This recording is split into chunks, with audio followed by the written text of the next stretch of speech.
There was a time that I was literally going crazy because I had so many symptoms, so many labels. I had OCD, obsessive compulsive disorders. I had all those intrusive thoughts.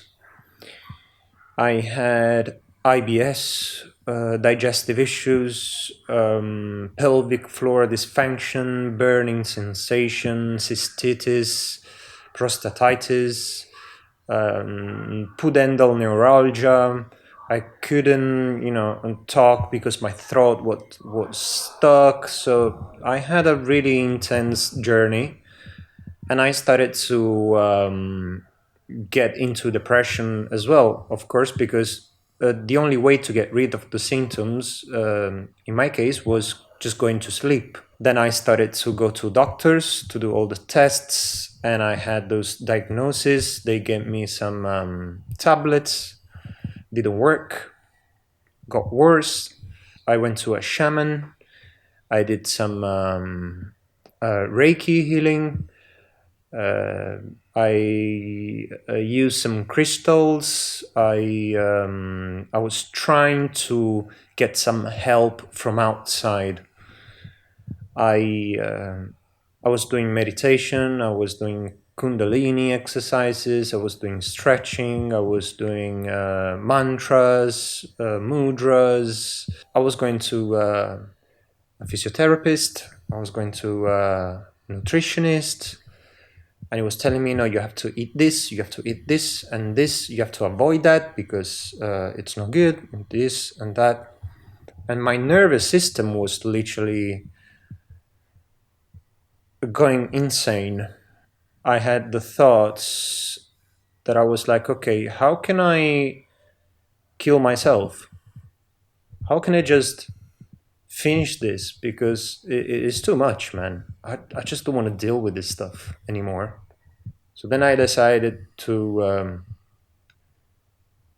search in a different way.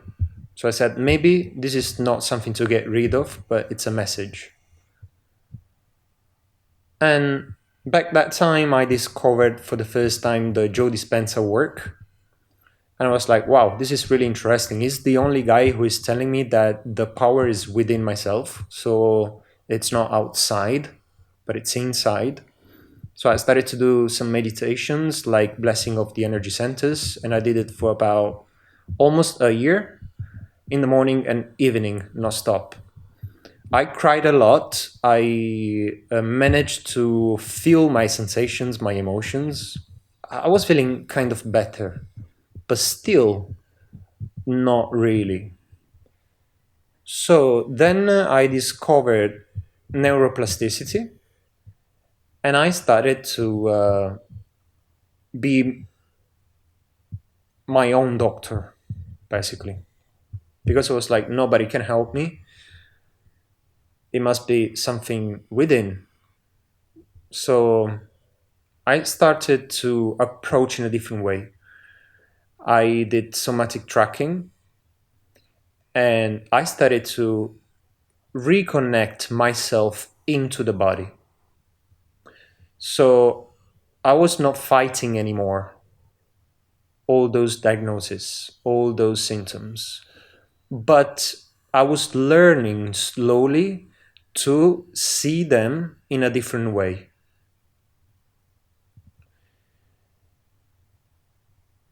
So now I'm going to share what really healed me from those conditions.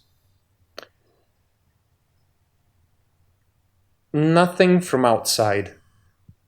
What really healed me was I changed the way I was looking at those symptoms because I was fighting them.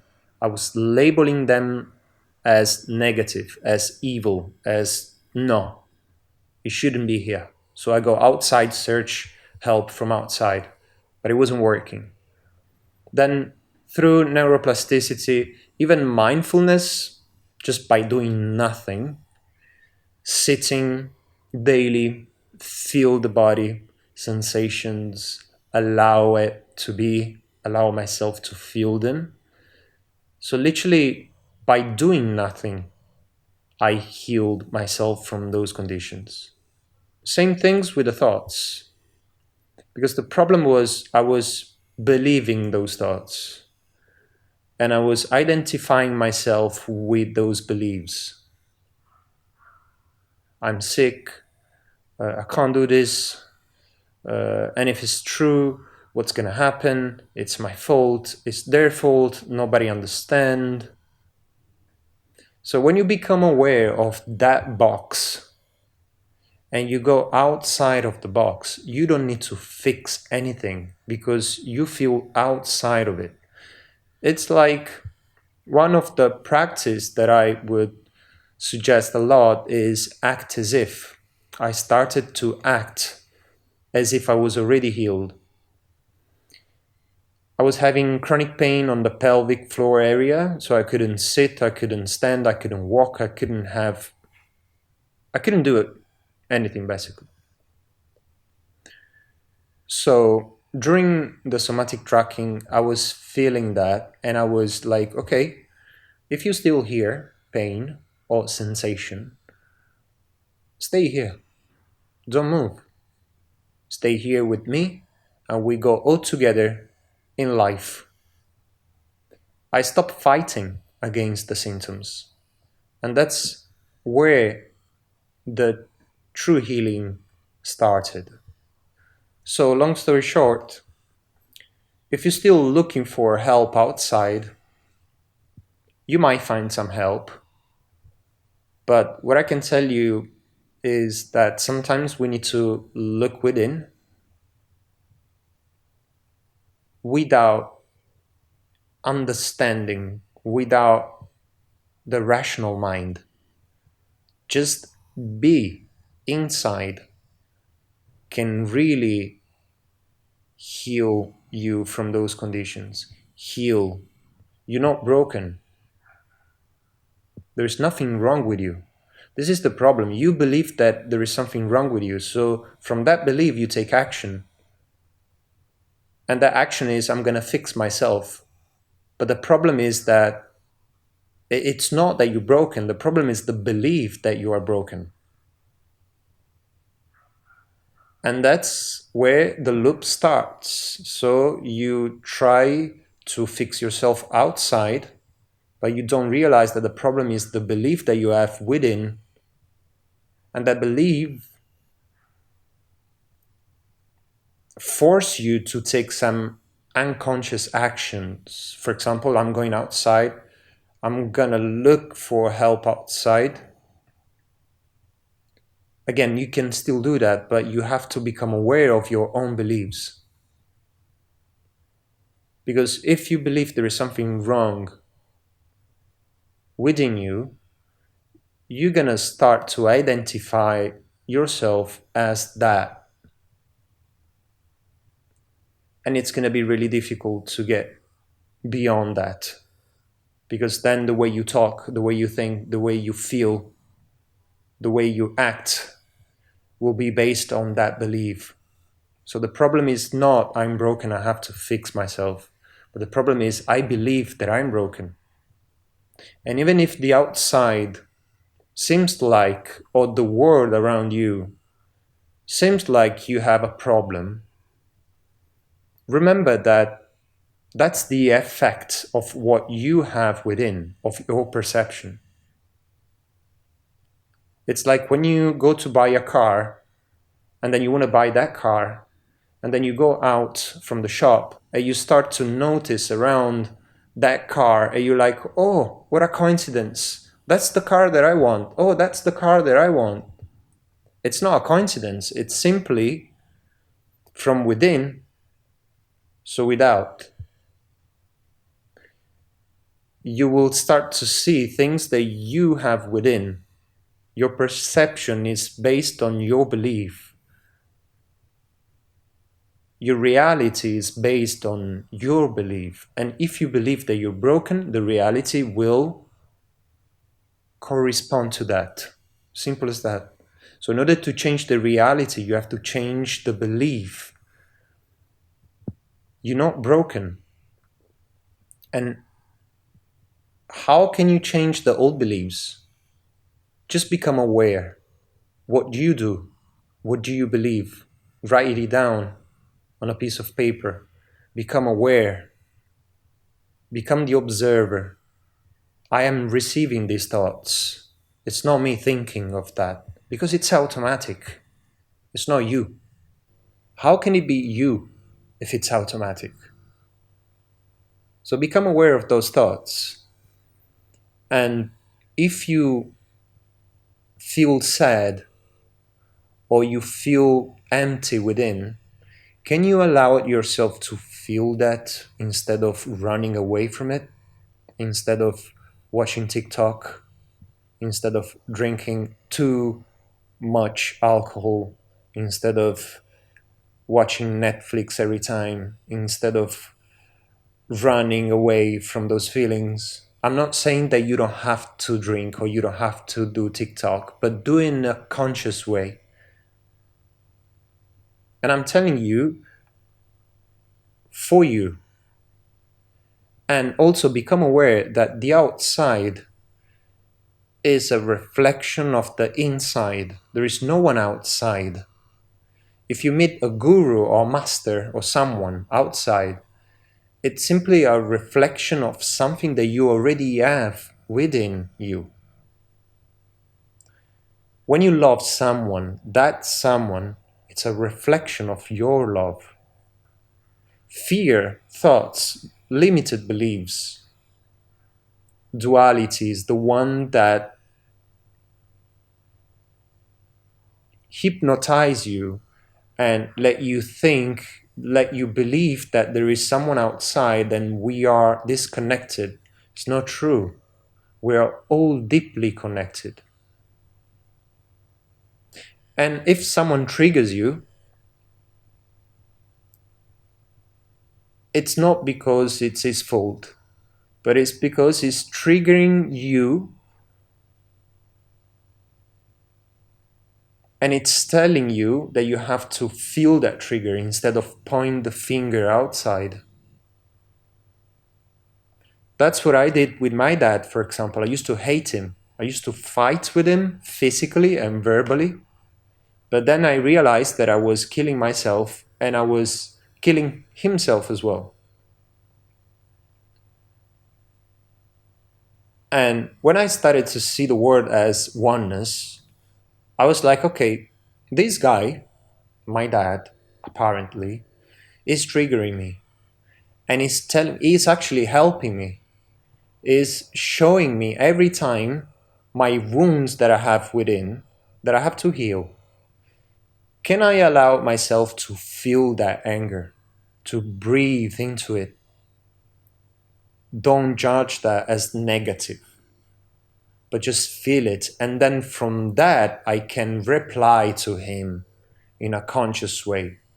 So in that case, it's not the anger that hypnotizes you, but you are aware that you feel the fire within and you can decide consciously if you want to react in a genuine way or simply be still and quiet. There is not right or wrong, but it's the way you do that. It's not what you do, but it's how you do it. And again, I'm telling you this, and these words that you are listening, it's not me telling you that like a teacher. Nobody is a teacher. But those words are already within you. That's what you have to understand. Because if you don't understand that you have the power within, that you are the universe, that you are God, that you are Buddha, that you are Shiva, whatever you want to call it, you will always get stuck in fear. Because you think that you don't have power. And then you go watching the news and you see the words is, oh my God, it's terrible, it's dangerous. And unconsciously, your nervous system gets into a chronic state of alert. And then you get symptoms, and that you have thoughts. And the more you identify with those thoughts, the more you fight the symptoms, the more you say to the brain that you are in danger. So when you change the way you see things, things changes. So I'm telling you this throughout my path of obsessive compulsive disorders that I was, compulsing and rituals for hours, for days, and I was about to kill myself with the symptoms and everything. But again, if these things that I'm telling you resonate within you, it means that it's true for you. And even if outside you will see, you will talk to someone and he's going to be, no, it's bullshit, or you should do this, you should do that. If you feel the truth within yourself and you believe in yourself, you won't be suggested by it. You won't be a slave anymore. There is no truth unless you believe it's true. So it's your belief that can make you sick, or can make you well, or can make you successful, or can make you anything you wish. And you don't reach any goals. Like, there is never a point that you're like, okay, I learned everything, I'm okay. No, because life, it's about evolution. You always evolve. But it depends how you walk in life. If you walk in life with tension, it will be more tough. But if you walk with ease, it will be different. So I really hope this will connect your pure heart, and just remember, it's not me saying this, but it's something that you already have within yourself. There is no guru outside of you. And if there is talking to your own guru. It's a reflection of your own guru. And you have to believe your own guru. Because if you keep searching outside, it's a action based on fear. I'm not saying don't do that, but I'm saying you can do that, but it depends how you do it. If you do that with fear, you will walk in life with tension. But if you go to a guru, to a person with ease and faith that you have the power within, the guru outside will only reflect the faith that you have within. I don't know if it makes sense. I hope it makes sense. If you need any help, I will drop all the link in the description of these videos, but remember one thing, there is no guru outside of you. And if you want to get rid of labels, symptoms, thoughts, do not fight them. Do not judge them as negative. That's something that it shouldn't be there. Because behind those symptoms, those labels, there is you.